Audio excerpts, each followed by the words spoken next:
നമസ്കാരം. എസ് ജേണലിലേക്ക് ഒരിക്കൽ കൂടി സ്വാഗതം. ഇപ്പോൾ എന്തായാലും എക്സിറ്റ് പോളിൻ്റെയൊക്കെ ഒരു തിരക്കിലും തിളപ്പിലും ആ ഒരു തർക്കത്തിലുമൊക്കെ നിൽക്കുകയല്ലേ നമ്മളെല്ലാവരും. എക്സിറ്റ് പോളുകൾ ഇങ്ങനെ കറങ്ങിക്കൊണ്ടിരിക്കുന്നു. പലയിടങ്ങളിലും UDF കൂടാരങ്ങളിൽ ഇപ്പോൾ ആഘോഷ തിമിർപ്പുകൾ. അവർ മാലപ്പടക്കത്തിന് ഓർഡർ ചെയ്യുന്നു.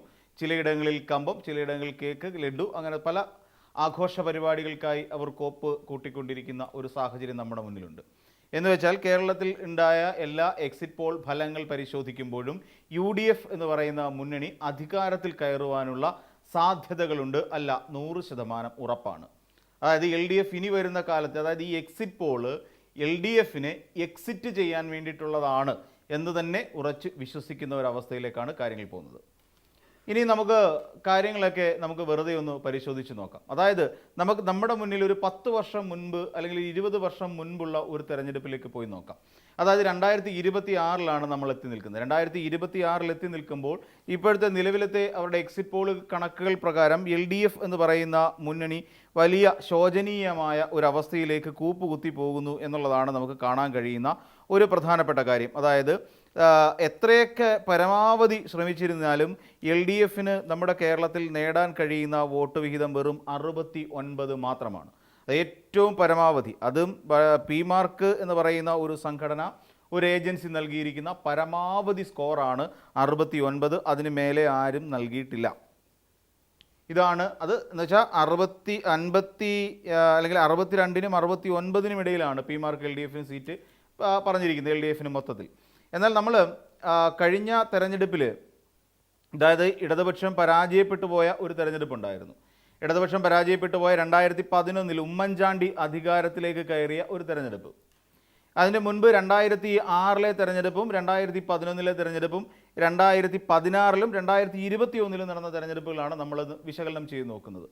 അപ്പോൾ 2006 നമുക്കറിയാവുന്ന പോലെ VS അച്യുതാനന്ദൻ അധികാരത്തിലേക്ക് കയറുന്ന ഒരു സമയമുണ്ടായിരുന്നു. അന്ന് VS അധികാരത്തിലേക്ക് കയറുമ്പോൾ VS എന്ന് പറയുന്ന ശക്തനായ ഒരു കമ്മ്യൂണിസ്റ്റുകാരൻ മുഖ്യമന്ത്രിയാകാൻ പോകുന്നു എന്നുള്ള പ്രതീതി ജനിപ്പിച്ചുകൊണ്ട് അന്ന് നടന്ന തെരഞ്ഞെടുപ്പിൽ, 2006 നടന്ന തെരഞ്ഞെടുപ്പിൽ സത്യത്തിൽ ഉണ്ടായത് ഇടതുപക്ഷം അന്ന് നേടിയ സീറ്റിൻ്റെ എണ്ണം 98 ആയിരുന്നു. അതായത് 98 സീറ്റിൽ അന്ന് ഇടതുപക്ഷം അധികാരമുറപ്പിച്ചുകൊണ്ട് രംഗപ്രവേശം ചെയ്തിരിക്കുന്നു. പിന്നീട് 2011 ഒരു തെരഞ്ഞെടുപ്പ് നടക്കുന്നു. VSനെ വീഴ്ത്തിക്കൊണ്ട് ഉമ്മൻചാണ്ടി അധികാരത്തിലേക്ക് കയറിയ ഒരു കാലം. അപ്പം ശരിക്കും പറഞ്ഞാൽ അന്നൊരു ട്രെൻഡ് ഉണ്ടായിരുന്നു. അതായത് 20 വർഷത്തിന് മുൻപ് തന്നെ കേരളത്തിൽ ഇടത് ട്രെൻഡ് പ്രവർത്തിച്ചു തുടങ്ങി എന്ന് പറയാൻ പറ്റുന്ന തരത്തിലുള്ള ട്രെൻഡ് ഉണ്ടായിരുന്നു. ആ ട്രെൻഡ് കൊണ്ട് തന്നെയാണ് വെറും 72 സീറ്റുകളിൽ മാത്രം നേടിക്കൊണ്ട് UDF അധികാരത്തിൽ കയറുന്നത്, അതായത് ഉമ്മൻചാണ്ടി അധികാരത്തിലേക്ക് എത്തുന്നത്. ആ ഉമ്മൻചാണ്ടി അധികാരത്തിൽ കയറിയ കാലഘട്ടത്തിലാണല്ലോ കേരളം കണ്ടതിൽ വെച്ച് ഏറ്റവും ഇരുണ്ട കാലഘട്ടം എന്ന് വിശേഷിപ്പിക്കാൻ കഴിയുന്ന ഒരവസ്ഥ നമ്മുടെ സംസ്ഥാനത്തിന് സംജാതമായത്. അതിനെയാണല്ലോ ഇപ്പോഴും നമ്മൾ പറഞ്ഞുകൊണ്ടിരിക്കുന്നത്. ഏകദേശം 15 വർഷങ്ങൾക്ക് മുൻപുണ്ടായ ഒരു കാലം. അപ്പോൾ അങ്ങനെ വരുമ്പോൾ 2011 അന്ന് ഇടതുപക്ഷം നേടിയിരുന്ന സീറ്റ് നില എന്ന് പറഞ്ഞാൽ 68 ആയിരുന്നു.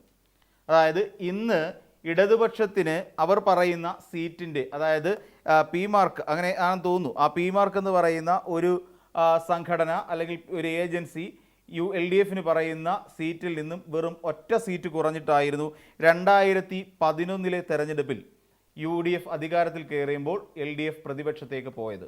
അതായത് 72 സീറ്റ് UDFനും 68 സീറ്റ് LDFനും. അന്ന് CPM എന്ന്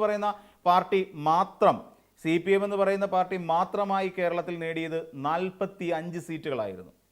അതായത് 2006 CPM മാത്രം നേടിയത് 61 സീറ്റ്. ബാക്കിയെല്ലാം ഘടകകക്ഷികളാണ് നേടിയത്. 98 പിടിക്കുന്ന സമയത്ത് ഏകദേശം 68 എന്ന് പറയുമ്പോൾ 98 എന്ന് പറയുമ്പോൾ ഏകദേശം 37 സീറ്റുകൾ പുറത്ത് നിന്ന് പിടിച്ചിട്ടുണ്ട് എന്നർത്ഥം. അതിനുശേഷം 45 സീറ്റുകൾ CPM പിടിച്ച തെരഞ്ഞെടുപ്പായിരുന്നു 2011. അതിൽ 68 സീറ്റാണ് മൊത്തം ഇടതുപക്ഷം നേടിയത്. അപ്പോൾ ആലോചിച്ച് വെറും 4 സീറ്റിൻ്റെ വ്യത്യാസം മാത്രമാണ് ഉണ്ടായിരുന്നത്. എന്നിട്ടും ഉമ്മൻചാണ്ടി അധികാരത്തിൽ കയറി. അപ്പോഴും നമ്മൾ മനസ്സിലാക്കേണ്ടത് ട്രെൻഡ് ഉണ്ടായിരുന്നു. അതായത് ഇടത് ട്രെൻഡ് കേരളത്തിൽ പ്രവർത്തിച്ചിരുന്നു എന്നുള്ളതിൻ്റെ ഉദാഹരണമായി നമുക്കതിനെ ചൂണ്ടിക്കാണിക്കാം. തുടർന്ന് 2016 വരുന്ന തെരഞ്ഞെടുപ്പ്, അതാണ് പിന്നീട് ചരിത്രത്തിലേക്ക് നടക്കുന്നത്. അപ്പോൾ ഇടയ്ക്ക് വെച്ച് ആ ട്രെൻഡ് ബ്രേക്ക് ആയിട്ടില്ല, എന്നാൽ ട്രെൻഡ് കണ്ടിന്യൂ ചെയ്തു എന്ന് തന്നെ പറയേണ്ടി വരും. അതിൻ്റെ ഭാഗമായി 2016 നടന്ന തെരഞ്ഞെടുപ്പിൽ അന്ന് ഈ പറയുന്ന UDF എന്ന് പറയുന്ന മുന്നണി കേരളത്തിൽ ആകമാനം നേടിയത് വെറും 47 സീറ്റുകൾ മാത്രമായിരുന്നു. വെറും 47 സീറ്റുകൾ നേടിക്കൊണ്ടാണ് UDF അന്ന് പ്രതിപക്ഷ നേതൃസ്ഥാനത്തേക്ക് പോയത്, അല്ലെങ്കിൽ പ്രതിപക്ഷത്തേക്ക് നീങ്ങിയത്. അന്ന് നമ്മുടെ പ്രതിപക്ഷ നേതാവ് രമേശ് ചെന്നിത്തലയായിരുന്നു. മുഖ്യമന്ത്രി ആരാണ് നമുക്കെല്ലാവർക്കും അറിയാം, പിണറായി വിജയൻ തന്നെയായിരുന്നു. തുടർന്ന് അന്ന് 58 സീറ്റുകളാണ് CPM എന്ന് പറയുന്ന പാർട്ടി മാത്രമായി കേരളത്തിൽ നേടിയത്. അങ്ങനെ മൊത്തം 91 സീറ്റുകളുടെ ഭൂരിപക്ഷമാണ് ഉണ്ടായിരുന്നത്. ആ 2016 മുതൽ 2021 വരെയുള്ള ഒരു കാലഘട്ടം കേരളം കണ്ടതിൽ വെച്ച് ഏറ്റവും മോശപ്പെട്ട സാഹചര്യങ്ങളിലൂടെ കടന്നു പോവുകയായിരുന്നു, നമുക്കെല്ലാവർക്കും അറിയാം. അതായത് ഇവിടെ നമ്മുടെ കയ്യിലേക്ക്, അല്ലെങ്കിൽ ഇടതുപക്ഷത്തിൻ്റെ കയ്യിലേക്ക് കേരളത്തിൻ്റെ ഭരണം കിട്ടുമ്പോൾ ആകെ മൊത്തം കുളം തോണ്ടി ഇട്ടിരിക്കുകയായിരുന്നു എന്ന് അക്ഷരാർത്ഥത്തിൽ യാതൊരു സംശയവുമില്ലാതെ പറയേണ്ടി വരും. ഒരു സംശയവുമില്ലാതെ നമുക്ക് പറയാം. കാരണം വിദ്യാഭ്യാസ മേഖലയുടെ അവസ്ഥ അതിദാരുണമായിരുന്നു, ആരോഗ്യ മേഖലയുടെ അവസ്ഥ അതിദാരുണമായിരുന്നു. സംസ്ഥാനത്തെ വൈദ്യുതിയുമായി ബന്ധപ്പെട്ടുകൊണ്ടുള്ള വൈദ്യുതി വിതരണത്തിൻ്റെയും വൈദ്യുതി ഉപഭോഗത്തിൻ്റെയും അവസ്ഥ വലിയ ദാരുണമായ ഒരവസ്ഥയായിരുന്നു. ആ അവസ്ഥയിൽ നിന്നുകൊണ്ടാണ് 2016 സംസ്ഥാന സർക്കാർ അധികാരം ഏറ്റെടുക്കുന്നത്. പെൻഷൻ കുടിശ്ശിക വലിയ ബാധ്യതയായി കിടക്കുന്നു. KSRTC പൂട്ടിപ്പോകാൻ പോകുന്ന ഒരു സാഹചര്യം ഉണ്ടായിരുന്നു. അങ്ങനെ 2016 സമസ്ത മേഖലകളും തകർന്ന് തരിപ്പണമായി കിടക്കുന്ന സമയത്തായിരുന്നു നമ്മുടെ പിണറായി വിജയൻ 2016 അധികാരം ഏറ്റെടുക്കുന്നത്. എന്നിട്ടും ആ ഒരു കാലക്കേടിൽ നിന്ന് തുടങ്ങിയെങ്കിൽ തന്നെയും 2018 വീണ്ടും നമുക്കൊരു കാലക്കേട് ഉണ്ടാകുന്നു. അത് മഹാപ്രളയത്തിൻ്റെ രൂപത്തിലായിരുന്നു എന്നുള്ളതാണ്. അവിടെ നിന്നുകൊണ്ട് വീണ്ടും റീബിൽഡ് കേരള എന്ന് പറയുന്ന ഒരു സ്ട്രക്ചർ നമ്മുടെ സംസ്ഥാനത്തിന് ആകമാനം അവതരിപ്പിക്കുകയും ചെയ്യുന്നു. അങ്ങനെ അതിൻ്റെ കേടുകൾ മാറിയിരിക്കുന്ന സമയത്ത് 2019 വീണ്ടും ഒരു പ്രളയം കൂടി സംജാതമാകുന്നു. പക്ഷേ ഈ സമയത്തെല്ലാം ഇടതുപക്ഷം UDF ചെയ്തുകൊണ്ടിരുന്നത് കേരളത്തിലെ ഈ പറയുന്ന ദുരന്തങ്ങളെ കൊള്ളയടിക്കാനായിരുന്നു എന്നുള്ളതാണ്. അക്ഷരാർത്ഥത്തിൽ പറഞ്ഞാൽ ശവം തൂക്കായിരുന്നു നടന്നുകൊണ്ടിരുന്നത്. അപ്പോൾ അതിനുശേഷം 2020 അവസാനം എത്തിക്കഴിഞ്ഞപ്പോഴേക്ക്, നമ്മുടെ 2019 അവസാനം എത്തിക്കഴിഞ്ഞപ്പോഴേക്ക് നമ്മൾ ആകെ പെട്ടുപോയി. കാര്യം ആ ഡിസംബർ മാസത്തിലാണ് കോവിഡ് എന്ന് പറയുന്ന, അല്ലെങ്കിൽ കൊറോണ വൈറസിനെ സ്ഥിരീകരിക്കപ്പെടുന്നത് കേരളത്തിൽ ആദ്യമായി. പിന്നീട് അത് തുടർന്ന് മാർച്ച് മാസത്തോടു കൂടി നമ്മൾ സമ്പൂർണ്ണമായ ഷട്ട് ഡൗണിലേക്ക് പോവുകയാണ്. ലോക്ക്ഡൗൺ എന്ന് പറയുന്ന, ഇനി ഒരിക്കലും നമ്മുടെ രാജ്യം നേരിടാൻ ഇടയില്ലാത്ത, അല്ലെങ്കിൽ ഒരിക്കലും നമ്മൾ ആഗ്രഹിക്കാത്ത ഒരു സാഹചര്യമായിരുന്നു ലോക്ക്ഡൗൺ. ഒരുപക്ഷെ ഭാവിയിൽ നമ്മുടെ കുട്ടികളൊക്കെ ചോദിക്കും എന്താണ് ലോക്ക്ഡൗൺ എന്നുള്ളത്. അപ്പോൾ അങ്ങനെ ലോക്ക്ഡൗൺ, അവിടെ നിന്ന് എങ്ങനെയെങ്കിലും കേരളത്തെ മുക്തമാക്കുക എന്ന് പറയുന്ന ഒരു വല്ലാത്ത പ്രതിസന്ധി നമ്മുടെ സംസ്ഥാനത്തിനുണ്ടായി. അപ്പം 2019 അല്ലെ 18 മുതൽ ഇങ്ങോട്ട് നേടി വന്ന ഒരു റീബിൽഡ് കേരള എന്ന് പറയുന്ന ഒന്നിലയിൽ നിന്നും പെട്ടെന്ന് അടുത്തൊരു മഹാമാരിയിലേക്ക് നമ്മൾ കൂപ്പുകുത്തി വീണപ്പോൾ സംസ്ഥാന സർക്കാർ അത് വല്ലാത്ത ഒരു പ്രതിസന്ധി സൃഷ്ടിച്ചു എന്നുള്ളത് വാസ്തവമാണ്. അപ്പോൾ അവിടെ നിന്നിട്ട് വീണ്ടും ഒരു മാറ്റം ഉണ്ടാകുന്നു. വീണ്ടും അതിൽ നിന്ന് പോകുമ്പോഴാണ് 2021 അടുത്ത തെരഞ്ഞെടുപ്പിലേക്ക് എത്തുന്നത്. അപ്പോഴേക്ക് 2021 തെരഞ്ഞെടുപ്പിലേക്ക് എത്തുമ്പോൾ ഈ പറയുന്ന പ്രതിസന്ധികളിൽ നിന്നെല്ലാം അതിജീവിച്ചുകൊണ്ട് നിൽക്കുന്ന ഒരു കേരളീയരെയാണ് നമ്മൾ കാണുന്നത്. നമ്മുടെ മുന്നിൽ ചില മോഡലുകൾ, അല്ലെങ്കിൽ മാതൃകകൾ നമ്മുടെ മുന്നിൽ ഉണ്ടാകുന്ന സാഹചര്യമുണ്ടായി. മുഖ്യമന്ത്രി പിണറായി വിജയനെ പോലെ, നമ്മുടെ ശൈലജ ടീച്ചറെ പോലെയുള്ള ആൾക്കാരൊക്കെ നമ്മുടെ മുന്നിൽ നിന്ന് വഴികാട്ടികളായി ഉണ്ടാകുന്നു. അപ്പോഴേക്കും എത്തുമ്പോൾ നമ്മുടെ വിദ്യാഭ്യാസ മേഖല ഏറെക്കുറെ ഭംഗിയായ ഒരു അവസ്ഥയിലേക്ക് രവീന്ദ്ര മാഷിൻ്റെ കൈകളിലൂടെ എത്തിക്കഴിഞ്ഞിരിക്കുന്നു. അതോടൊപ്പം തന്നെ നമ്മുടെ ആരോഗ്യ മേഖല ശൈലജ ടീച്ചറുടെ കൈകളിലൂടെ ഏകദേശം പരിപക്വമായ ഒരു അവസ്ഥയിലേക്ക് എത്തിച്ചേരുന്ന ഒരു അവസ്ഥയിലെത്തി. KSRTC അതുപോലെ ഏകദേശം ഒരു നിലയിലേക്ക് എത്തിക്കൊണ്ടിരിക്കുന്ന സാഹചര്യമുണ്ടായി. അങ്ങനെ സമസ്ത മേഖലകളിലും നമ്മൾ വളർച്ച നേടുന്നു. കിഫ്ബി തിരിച്ചു വരുന്നു. അങ്ങനെ സാമ്പത്തികമായി നമുക്ക്, അല്ലെങ്കിൽ ഇവിടെ പ്രോജക്റ്റുകൾ പലതും ഇംപ്ലിമെൻ്റ് ചെയ്യാൻ കഴിയുന്നു. സ്കൂൾ കെട്ടിടങ്ങൾക്ക് മാറ്റം സംഭവിക്കുന്നു. തുടങ്ങിയ ഒരുപാട് മാറ്റങ്ങൾ 2021 2021 തുടങ്ങുന്നു.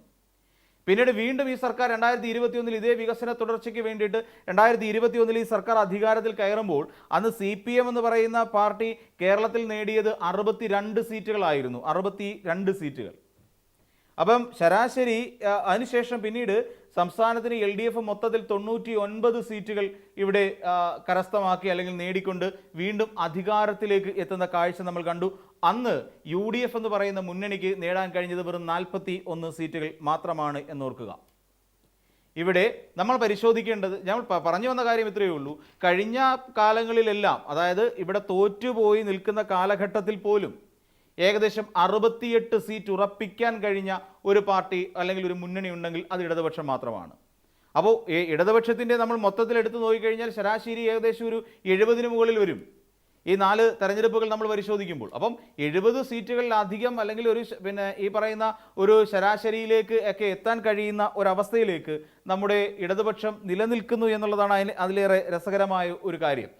അതായത് ഏകദേശം 89 ശരാശരി സീറ്റ് നില ഇവിടെ ഇടതുപക്ഷത്തിന് ഈ തോറ്റ കാലഘട്ടങ്ങൾ ഉൾപ്പെടെ നമുക്ക് ലഭിച്ചത്, അല്ലെങ്കിൽ ഇടതുപക്ഷത്തിന് ലഭിച്ചത് എന്ന് നമ്മൾ കണക്കാക്കേണ്ടി വരും.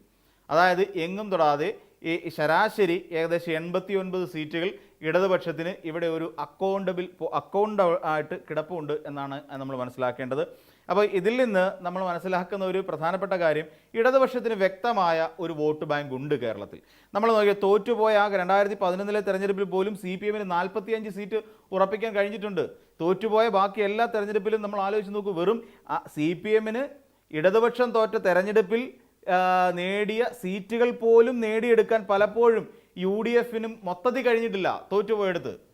അതായത് തോറ്റുപോയ 2011 തെരഞ്ഞെടുപ്പിൽ CPM എന്ന് പറയുന്ന ഒരു ഒറ്റക്കക്ഷി നേടിയിരിക്കുന്നത് 45 സീറ്റുകളായിരുന്നെങ്കിൽ, അതായത് ഞാൻ പറഞ്ഞു വന്നത് ആ തെരഞ്ഞെടുപ്പിലെ ഏറ്റവും വലിയ ഒറ്റക്കക്ഷി ആരാണ് എന്ന് ചോദിച്ചാൽ അത് CPM ആണെന്ന് പറയേണ്ടി വരും.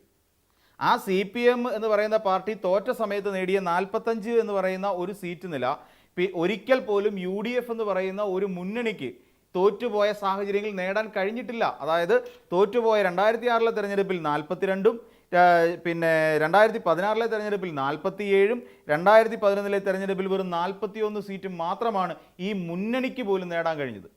അപ്പോൾ അതുകൊണ്ടാണ് പറഞ്ഞത് CPM എന്ന് പറയുന്ന ഒരു രാഷ്ട്രീയ പാർട്ടിയെ സംബന്ധിച്ചിടത്തോളം കേരളത്തിൽ ശക്തമായ നിലയിലുള്ള ഒരു വോട്ട് ബാങ്ക് ഉണ്ട് എന്നാണ് നമ്മൾ മനസ്സിലാക്കേണ്ടത്. അപ്പോൾ എന്ത് തന്നെയാണെങ്കിലും ഈ സർവേ ഫലം എന്ത് തന്നെ ആയിക്കോട്ടെ, നമുക്ക് യഥാർത്ഥ ഫലം അറിയണമെങ്കിൽ ഇനിയും ഏതാനും ദിവസങ്ങൾ കൂടി നമുക്ക് കാത്തിരിക്കേണ്ടി വരും. തിങ്കളാഴ്ച വരെ കാത്തിരിക്കേണ്ട ഒരു സാഹചര്യമുണ്ട്. അപ്പോൾ എങ്കിലേ നമുക്ക് അതുമായി ബന്ധപ്പെട്ട് വ്യക്തമായി പറയാൻ കഴിയുള്ളൂ.